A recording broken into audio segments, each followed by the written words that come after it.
এসেছি প্রভু তোমার চরণে এসেছি এই শুভক্ষণে আমি এসেছি প্রভু তোমার চরণে এসেছি এই শুভক্ষণে আমি এসেছি প্রভু তোমার চরণে এসেছি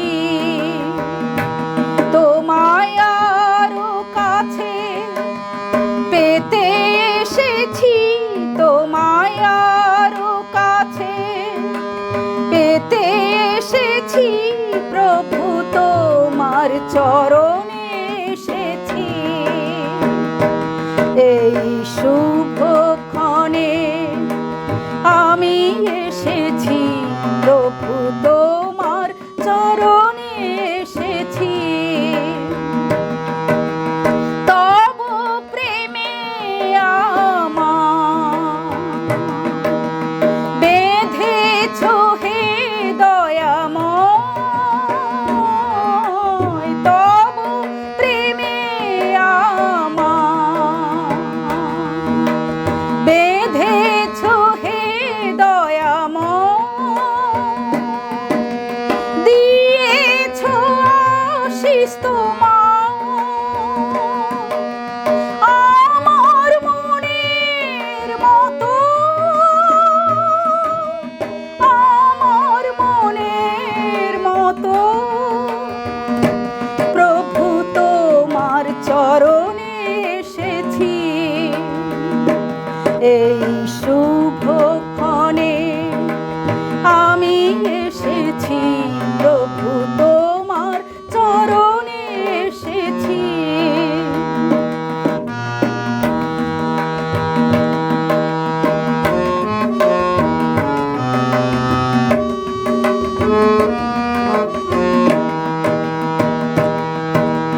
তোমার জ্যোতি পেয়েছি প্রভু তোমার ক্ষমা পেয়েছি তোমার শক্তি পেয়েছি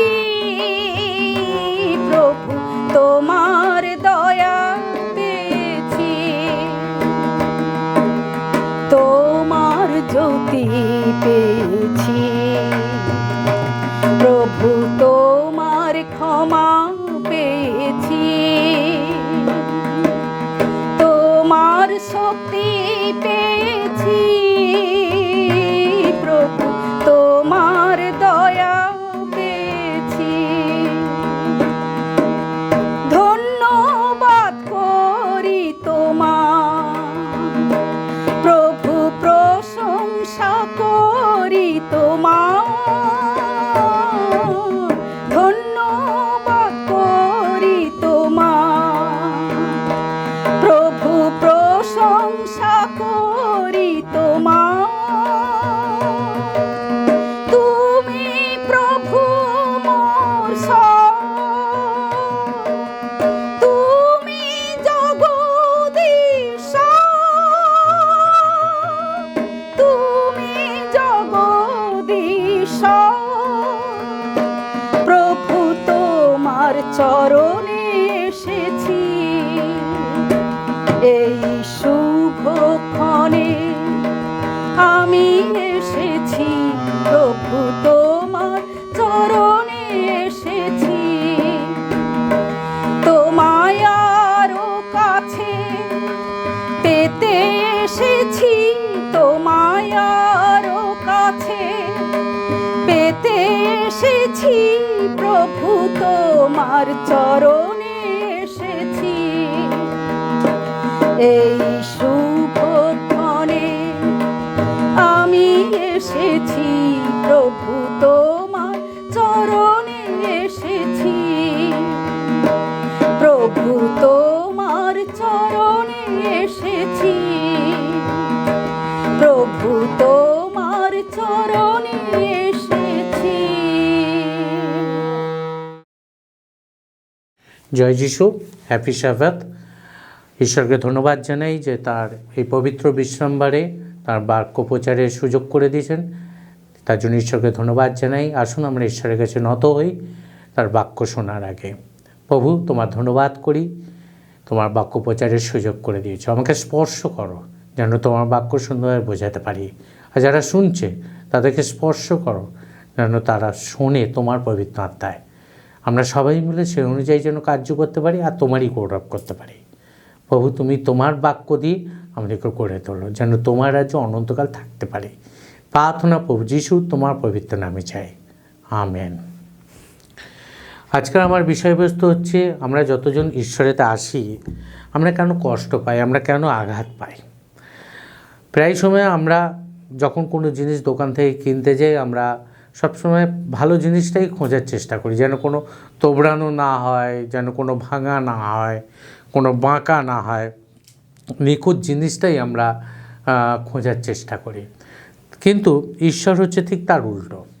ঈশ্বর যখন কোনো ভালো মানুষকে যদি কাছে পেতে চান, তখন তিনি তাকে ভেঙে দুমড়ে মুচড়ে তবে তাকে তিনি কাছে নেন।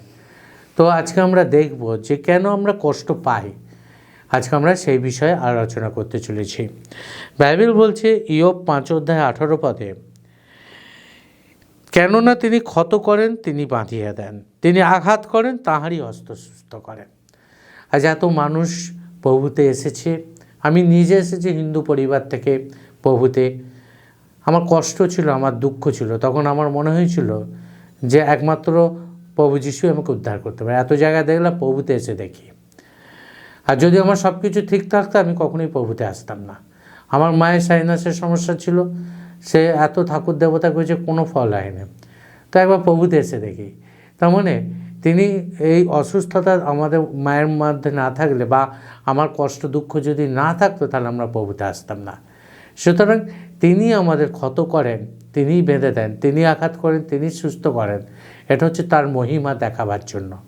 আমরা এই জগতের মধ্যে থাকতে থাকতে আমরা পরমেশ্বর শক্তি তা আমরা ভুলে যাই, যার জন্য ঈশ্বর আমাদেরকে তিনি যে আছেন, তিনি যে সর্বশক্তিমান, তিনি স্নেহশীল, সেইটা স্মরণ করিয়ে দেওয়ার জন্য তিনি আমাদেরকে আঘাত করেন, ভেঙে দুমড়ে মুচড়ে তিনি তার নিজের মতন করে তোলেন মহান কাজের জন্য, ভালো কাজের জন্য। যেমনভাবে ভালো ফসল পেতে গেলে আমরা কী করি, একটা মাটিকে ভেঙে ঝুরঝুরে করে ফেলতে হয় যাতে করে ভালো চাষ হয়। যত মাটি ঝুরঝুরে হবে, নরম হবে, যত মাটি গুঁড়ো গুঁড়ো হয়ে যাবে, তত সেই মাটির ফলন ভালো হবে। ঠিক সেরকম ঈশ্বর মানুষের হৃদয়কে যত ভাঙবে, তত সেই মানুষ ঈশ্বরের পরিপক্ক লোক হয়ে উঠবে, ঈশ্বরের মনোনীত লোক হয়ে উঠবে।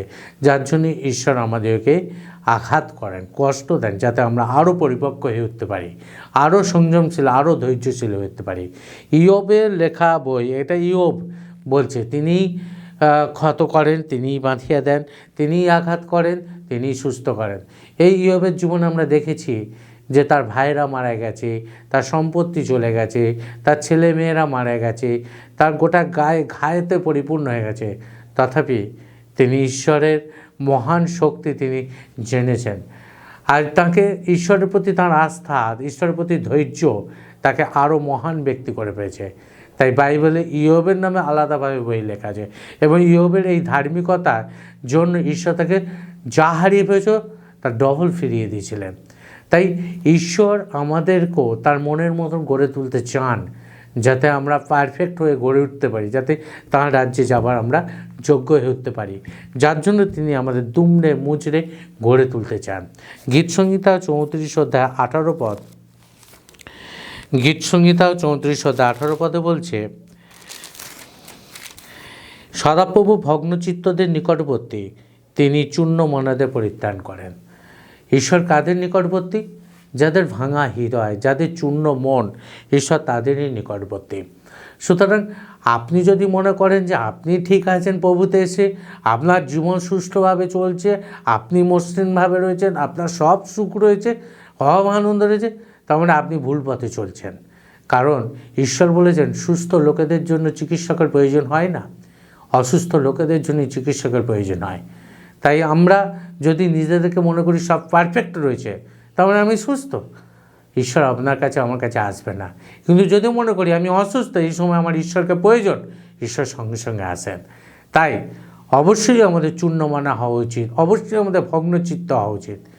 তাই ঈশ্বর বারে বারে আঘাতের মাধ্যম দিয়ে আমাদেরকে চেতনা দেন, এই কারণে তার মহান কাজে আমাদেরকে ব্যবহার করবেন।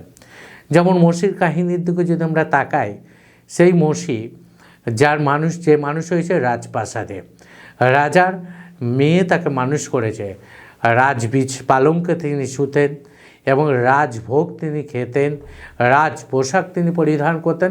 তার জীবনযাত্রা পুরো রাজার মতন ছিল। সেই মোশি যখন নিজের মতন চলেছিল, সে জানতো ঈশ্বর তাকে পরিত্রাতা হিসাবে ব্যবহার করতে চায়। তাই একদিন দেখছে কি দুজনের মধ্যে লড়াই হচ্ছে, এক ইহুদি আর এক মিশরীয়র মধ্যে লড়াই হচ্ছে। তখন কি করলো না, দুজনের মধ্যে লড়াই হচ্ছে, তখন কি করলো না, ওরা মোশি গিয়ে কী করলো, মিশরীয়কে মেরে দিল পাথর ছুঁড়ে। আবার একদিন দেখছে দুজন ইসরায়েলিও লড়াই করছে, দুজনকে গিয়ে সাবধান করছে। তখন ইসরায়েলিও বলছে, তুমি কি আমাদেরকেও মারতে চাও নাকি? এবং রাজা তো জেনে গেছিলো মোশি তাকে মিশরীয়কে মেরেছে। মোশি পালিয়ে, এবং মোশি পালিয়ে গিয়ে কোথায় রইল? দীর্ঘদিন সে এক প্রান্তরে এক চাষির বাড়িতে রইল, নাম হচ্ছে জিত্র, তার বাড়িতে ছিল এবং তার পশু চড়াতো, যে কিনা ছোট থেকে রাজার মতন মানুষ হয়ে উঠেছে। সে কিনা এক চাষির বাড়িতে বছর পর বছর পশু চড়াচ্ছে, রোদে ঝড়ে জলে। যে কিনা রাজপালঙ্কে শুতো, সেখানে মাটির বিছানায় শুচ্ছে। যে কিনা রাজভোগ খেত, সেখানে কিনা গরিবের ভাত খাচ্ছে। তাহলে ঈশ্বর তাকে দুমড়ে মুচড়ে গড়ে তুলেছিল। আর তারপরে ঈশ্বর যখন তাকে বলছে, চলো তোমাকে আমি ব্যবহার করতে চাই, ঝোপে আগুন জ্বলছে, মোশি ঈশ্বরের আওয়াজ শুনছে। মোশি ঘুরে দেখছে কেউ কোথাও নেই, একটা ঝোপে আগুন জ্বলছে কিন্তু ঝোপ পুড়ছে না। মোশি যখন তার দিকে এগিয়ে আসছে, তখন ঈশ্বর বলছে, তুমি জুতো খুলে এসো, কারণ এখানে পবিত্র ভূমি, এখানে ঈশ্বর উপস্থিত আছেন। আর তখন মোশিকে যখন বলছে, আমি ইসরায়েল জাতির উদ্ধারের জন্য আমি তোমাকে ব্যবহার করতে চাই, তখন মোশি কি বলছে দেখুন। মোশি বলছে, অতএব এখন আইসো, আমি তোমাকে ফরৌনের নিকটে প্রেরণ করি, তুমি মিশর হইতে আমার প্রজা ইসরায়েল সন্তানদিগকে বাহির করিও। মোশি ঈশ্বরকে কহিলেন, আমি কে যে ফরৌনের নিকটে যাই? সেই মোশি আজ থেকে কয়েক বছর আগে যখন মিশরীয় ইহুদির মধ্যে লড়াই হচ্ছিল, সে কী করেছিল, নিজেকে কেউ কেটে ভেবেছিল, তাই ওই মিশরীয়কে মার্ডার করে দিয়েছিল। কিন্তু যখন ঈশ্বর তাকে দুমড়ে মুচড়ে তৈরি করলো, বছর পর বছর কষ্টের মধ্যে দিয়ে, দুঃখের মধ্যে দিয়ে সে বুঝতে পারলো যে আমি কেউই নই, ঈশ্বরই সব। তাই ঈশ্বর যখন তাকে বলছে যে যাও ফরৌনের কাছে ইসরায়েল সন্তানদেরকে বাহির করে নিয়েছো, তখন সে বলছে আমি কে? এই প্রশ্নটা তো যদি আগে করতো, তাহলে ও একটা মিশরীকে মেরে কি একটা ইহুদিকে বাঁচাতে পারতো? কিন্তু সে করেছিল, তার মধ্যে সে প্রশ্ন ছিল না, তার মধ্যে অহংকার ছিল। কিন্তু যখন ঈশ্বর তাকে একটা বাস্তবের জমিতে নিয়ে এলো, তখন মোশি সে অহংকার চূর্ণ বিচূর্ণ হয়ে গেল। তখন সে বুঝতে পারলো যে উনি কেউ নয়, ঈশ্বরই সব কিছু। তাই মোশিকে যখন ঈশ্বর বলছে যে আমি কে যে ইসরায়েলের সন্তানদেরকে বাড়ি করে নিয়ে আসবো, তখন ঈশ্বর মোশিকে বলছে, নিশ্চয় আমি তোমার সহবর্তী হইব, আমি তোমাকে প্রেরণ করলাম, আমি তোমার সঙ্গে থাকব। তখন ঈশ্বর মোশিকে আশ্বাস দিচ্ছে, আমি তোমার সহবর্তী থাকব। সুতরাং ঈশ্বর আমাদেরকে আঘাত দেন, আমাদেরকে কষ্ট দেন, এটার মানে এই নয় যে ঈশ্বর আমার প্রার্থনা শোনেননি, ঈশ্বর আমার থেকে মুখ ঘুরিয়ে নিয়েছে, ঈশ্বর আমার থেকে না। ঈশ্বর আপনার দুর্বলতার প্রতিকার করতে চায়, আপনাকে ভেঙে দুমড়ে মুচড়ে আপনাকে মনের মতন করে তুলতে চায়। যোসেফ কম কষ্ট গেছে তার জীবনে, তাকে তার ভাইয়েরা মার্ডার করতে চাইলো, ছোট থেকে তার ভাইয়েরা উপবাস করতো তাকে নিয়ে, তাকে বিক্রি করে দেওয়া হলো পটিফারের কাছে, পটিফারের স্ত্রী তাকে রেপ কেসে ফাঁসালো, জেলে পাঠানো হলো। কিন্তু এত কষ্ট, দুঃখ, আঘাত, বদনাম, অপবাদ, তার মধ্যে যোসেফ কিন্তু একটিবারের জন্য ঈশ্বরের দুর্নাম করেনি। আর ঈশ্বর তাকে কী করেছিল? প্রধানমন্ত্রীর আসনে নিয়ে গেছিল। দাউদ যে কিনা রাখাল বালক ছিল, তাকে শোল মারবার জন্য জলে জঙ্গলে ঘুরে বেরিয়েছে। সেই দাউদ ইসরায়েলের রাজা হয়েছিল। সুতরাং ঈশ্বর আপনাকে দুমড়ে মুচড়ে তৈরি করতে চায় এই কারণে, আপনার জন্য ঈশ্বরের পরিকল্পনা রয়েছে, যাতে তার সেই মহৎ পরিকল্পনা আপনাকে ব্যবহার করতে পারেন। তার জন্য তিনি আপনাকে দুমড়ে মুচড়ে ভেঙে নতুন করে গড়তে চাইছে, যাতে সেই জায়গায় পৌঁছে আপনি অহংকারী না হয়ে ওঠেন, যাতে সেই জায়গায় পৌঁছে নিজেকে কেউ কাটা না ভাবেন। ঈশ্বর আপনাকে মনের মতন গড়তে চান, তাই আপনাকে আঘাত দেন, যাতে আপনি নত থাকেন, যাতে আপনি নম্র থাকেন, যাতে ঈশ্বরের কাছে আপনি এটাকে উপলব্ধি করেন যে আপনি কিছুই নন। এবার আমরা চলে যাই নতুন নিয়মে। পৌলের কাহিনী আমরা দেখব 2 করিন্থীয় 12 অধ্যায় 7-8 পদ। 2 করিন্থীয় 12 অধ্যায় 7-8 পদ।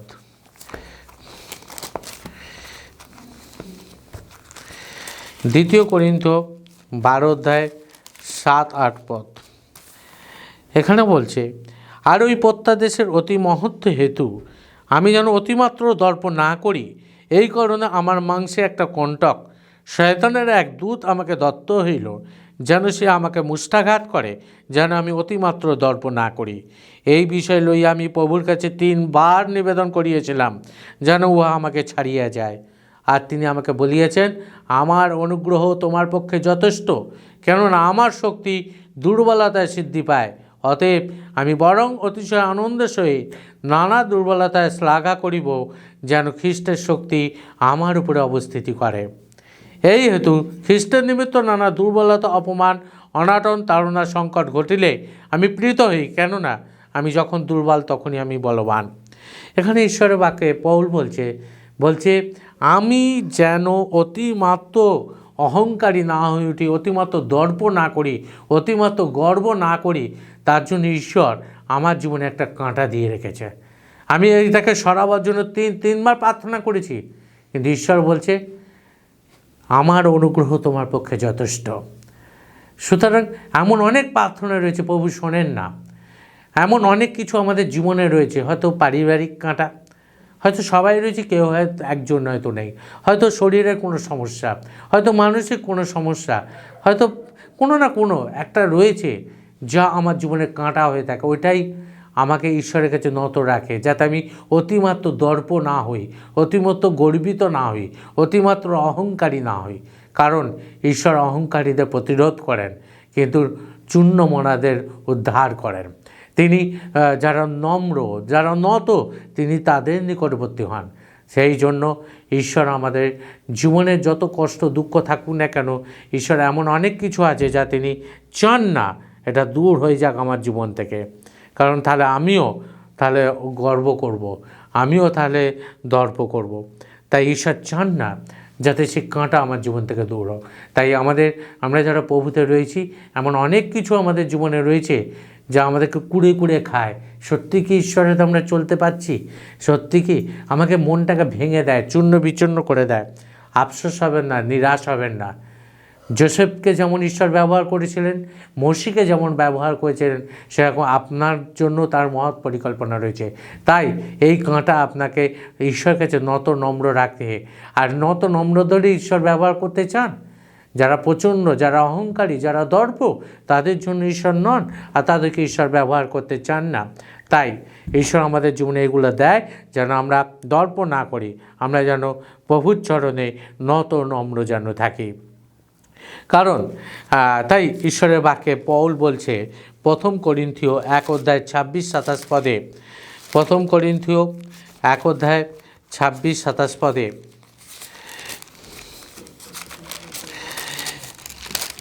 26-27 পদে বলছে, কারণ হে ভাতৃগণ, আমাদের আহ্বান দেখো, যেহেতু মানুষ অনুসারে জ্ঞানবান অনেক নাই, পরাক্রমে অনেক নাই, উচ্চপদস্থ অনেক নাই, কিন্তু ঈশ্বর জগতিস্থ বিষয় সকল, মূর্খ বিষয় সকল মনোনীত করিলেন, যেন জ্ঞানবান দিগকে লজ্জা দেন।